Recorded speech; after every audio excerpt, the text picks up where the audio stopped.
বিদ্যালয়ে যদি একটি বিজ্ঞান কর্নার স্থাপন করা যায়, তবে সেখানে বিজ্ঞান মনস্ক স্টুডেন্ট গড়ে তোলা সম্ভব। সেখানে বিজ্ঞান বিষয়ের সাথে সম্পৃক্ত যে বিষয়গুলো দরকার, সেই বিষয়ের যদি প্রয়োজনীয় উপকরণ সংগ্রহ করে রাখা যায়, তবে শিক্ষার্থীরা সেখান থেকে বিজ্ঞান সম্পর্কে আরও বেশি আগ্রহী, কৌতূহলী হবে এবং হাতের কাছে সকল উপকরণ পেলে তারা মাঝে মাঝে সেটির মাধ্যমে তারা সত্যিকারের জ্ঞান, বাস্তব জ্ঞান অর্জনের পথ প্রশস্ত হবে। এতে শিখন ফল দীর্ঘস্থায়ী হয়। তাই প্রতিটি বিদ্যালয়ে যদি অন্তত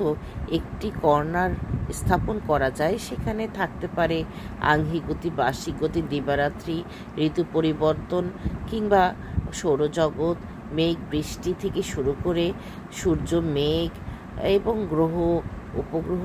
কিংবা বিজ্ঞানের সাথে যুক্ত যতগুলো বিষয়ের প্রাথমিকের সাথে যুক্ত, যেগুলো প্রথম শ্রেণী থেকে পঞ্চম শ্রেণী পর্যন্ত শিক্ষার্থীরা তার বিদ্যালয় থেকে অর্জন করতে পারে, সেরকম বিষয়গুলো সম্পৃক্ত কিছু হাতে তৈরি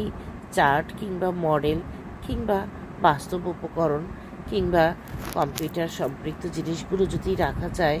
যেগুলো সহজেই সংগ্রহ করা যায় কিংবা তৈরি করা যায়, তাহলে শিক্ষার্থীদের জন্য সেই জ্ঞানগুলো অর্জন অনেক সহজ হবে। কিংবা কোনো ব্রিজ বা মেট্রো রেল, ফ্লাইওভার, এগুলোর মডেল কিংবা চিড়িয়াখানায় কী কী জীবজন্তু পাওয়া যায়,